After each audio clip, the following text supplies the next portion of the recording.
excuse-moi Christophe de t'interrompre, mais t'es juste au pied de ta maison en plus. Voilà, ouais. Bah là, ouais, cette année, la carotte sauvage, bah, on la voit, mais de partout, quoi. C'est une année à carotte. Il y a des cycles un peu. L'année dernière, c'était bon. L'année d'avant, il a fallu batailler pour en trouver. Cette année, il y en a de partout. Donc du coup, voilà, on a la chance de pouvoir cueillir à domicile, quoi. Alors carotte sauvage, ça devait une carotte à un moment donné ou pas? En fait, quand on arrache la carotte, on voit c'est la racine qui est comme la carotte qu'on cultive, quoi. Voilà. Sauf qu'elle est beaucoup plus atrophiée. Voilà. Mais on peut la consommer aussi la carotte? À ma connaissance, non. Par contre, ça sent vraiment la carotte quand on retire. Voilà. Et ça sert à quoi quand tu fais une huile essentielle à base de carotte sauvage? Carotte sauvage, elle va être hépatoprotectrice, donc très intéressante pour tout ce qui est problématique autour du foie. Quelqu'un qui subit une chimio, voilà, qui a des traitements lourds, ben, on va pouvoir aider le foie, toutes les cellules du foie à se régénérer en utilisant l'huile essentielle de carotte sauvage. Après, c'est une huile qui va être très utilisée en cosmétique parce que c'est une régénérante tissulaire et donc du coup, elle est beaucoup utilisée pour le soin de la peau, pour aider une mauvaise cicatrice à bien se refermer proprement. On va mettre entre autres de la carotte sauvage. Voilà. Ça a commencé avec vous, hein, ce départ du littoral pour venir s'installer Oui. ici à l'intérieur des terres. Oui, tout à fait. Bon, ben, c'est après une recherche de 2 ans, après avoir quitté mon travail, j'avais vraiment envie de faire autre chose. Et donc, voilà, on a trouvé ce lieu vraiment. Ça a été une surprise. Miraculeusement, vous voulez voilà, dire, c'est ça? tout à fait. Oui, je vais dire, c'est un cadeau même. Voilà. Et alors comment c'était en novembre 97 peut-être Non, c'était 96. À 96. Voilà, c'était D'accord. un an avant. Et alors vous êtes arrivé, c'était comment ici Oh là, quand on est arrivé, déjà, bon, le chemin n'existait pas, il y avait un petit sentier, on n'a vu que la maison, on n'a pas vu le terrain qu'il y avait autour parce que ça faisait plus de 50 ans que c'était abandonné. Donc, bon, ben, il y avait de la friche, il y avait, voilà, c'était vraiment, on ne pouvait pas y pénétrer dedans. Et peu à peu avec votre mari, vous avez nettoyé tout ça. Voilà. Pour faire ce que vous vouliez faire, c'était Vraiment les faire, senteurs, les arômes. Voilà, c'était votre vraiment truc, hein. faire une distillerie de plantes aromatiques. C'était vraiment notre but.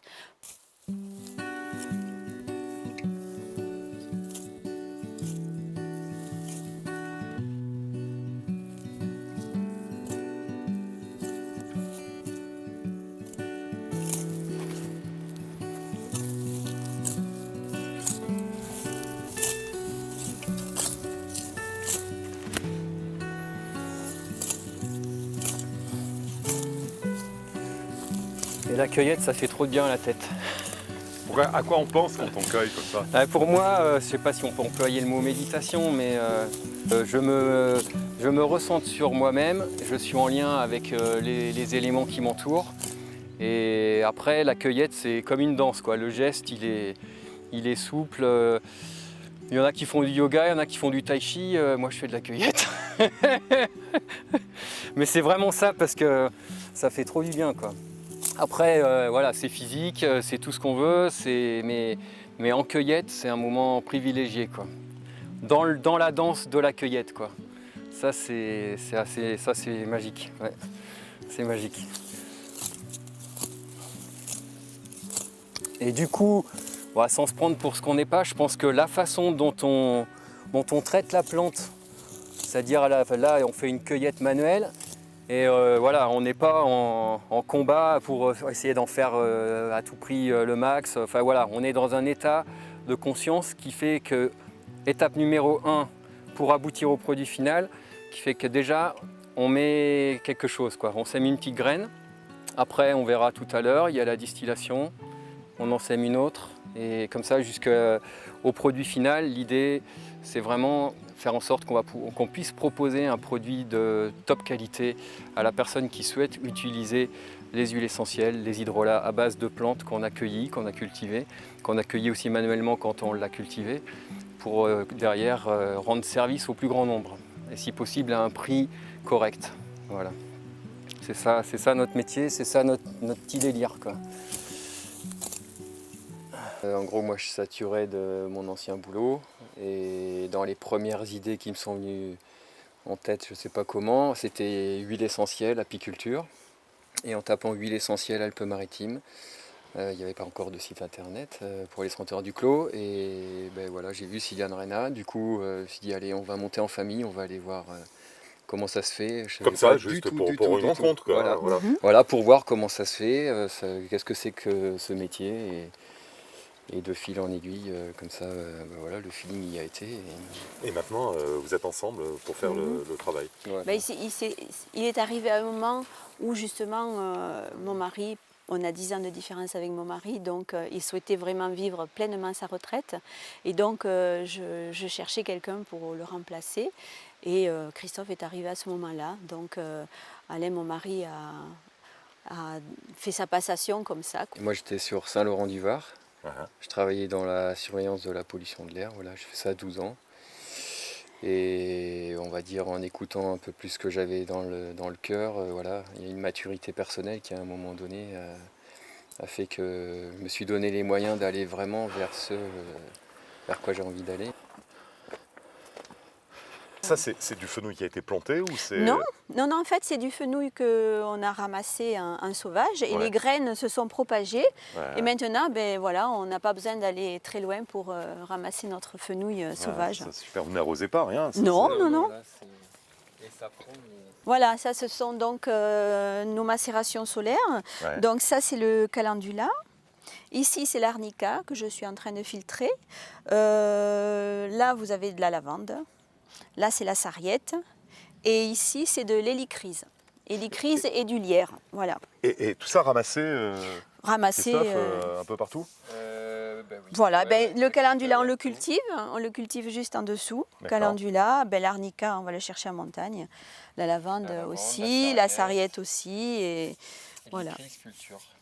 Culture et le lierre, ben, le lierre, il y en a partout, hein, dans les murs. Et alors, ça a des propriétés particulières Ben oui, C'est-à-dire Ben, par exemple, le calendula, l'huile de calendula, c'est un adoucissant, un cicatrisant, un antimycosique également. Voilà, bon, l'arnica, on sait, l'huile d'arnica, c'est pour tout ce qui est douleur et coups. Voilà, la lavande, c'est un massage de bien-être, on va dire. C'est apaisant, désinfectant. La sarriette aussi, c'est un antimycosique, on va dire. Voilà.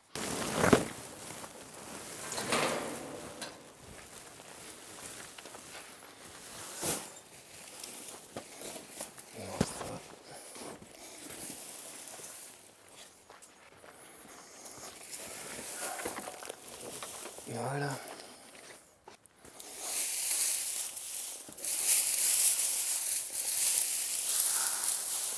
Voilà.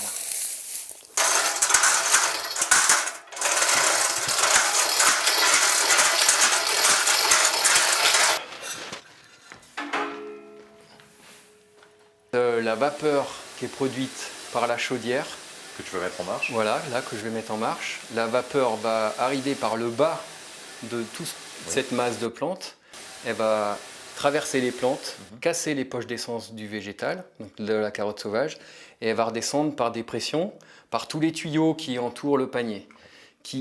Tous ces tuyaux baignant dans l'eau froide, la vapeur au contact du froid, là qu'il y a là, elle va se condenser et du coup on va ressortir cette vapeur enrichie en essence, elle va se condenser et on va ressortir ici visuellement, on va avoir l'impression que c'est de l'eau. Mais on va voir à la bouteille, c'est comme ça que je pilote la distillation, on va avoir les deux phases. On va avoir les essences qui la plupart du temps sont plus légères que l'eau florale, qui se détache et qui vont en haut de la bouteille, et l'eau florale qui reste en bas. Et là, ici, c'est le même principe. Ça, c'est ce qu'on appelle un essencier, et le principe, ça va être le même. On va avoir toutes les essences qui vont s'accumuler ici, depuis les plus légères qui arrivent au début de la distillation, jusqu'à les plus lourdes qui arrivent en fin de distillation. Et c'est toutes ces essences qui vont s'accumuler qu'on va récupérer à la fin et qu'on va appeler huile essentielle. Je suis parti dans le désert en 2006. Et le désert, à mon avis, il y a eu un Christophe avant, un Christophe après, quoi. C'est-à-dire, avec le désert, le message pour moi, c'est fais confiance en la vie, lâche prise. Et ça, je le sens depuis, quoi. Puis là, il faut Fais confiance en la changer. vie, ouais, c'est ça. Et pour moi, ça a été un élément clé. Et derrière, quand je regarde là sur comment ça s'est passé, je me dis, je ne suis pas sûr d'avoir fait au quotidien complètement confiance en la vie, mais on va dire j'étais dans cette énergie-là. Derrière, j'ai l'impression que ça a été vachement porteur. Parce que comme tu dis, il y a eu des rencontres, il y a eu des choses qui se sont mises en place et j'ai l'impression que ça a presque été tapis rouge quoi, derrière. C'est-à-dire j'ai semé des graines, j'ai dit c'est ça que j'aimerais faire.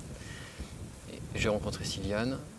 Après, j'ai pu trouver des terres ici pour pouvoir m'installer et créer une exploitation et se faire un GAEC avec Sylviane.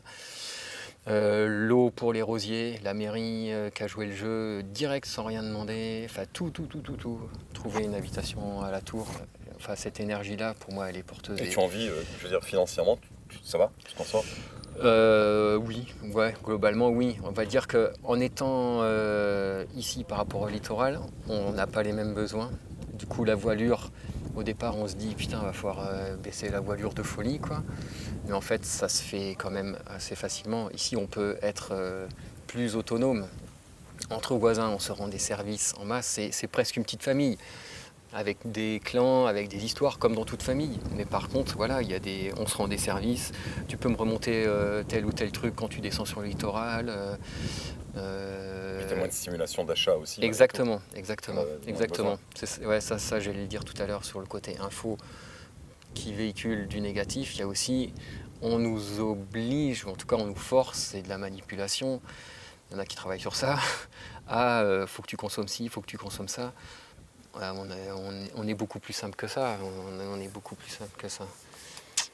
Et ouais, non, je regrette rien.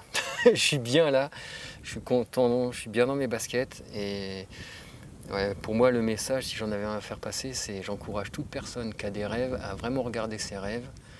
Il y a sûrement un moyen pour essayer de s'en approcher, quoi. Je pense. Ouais. Ben voilà, ça peut faire une conclusion.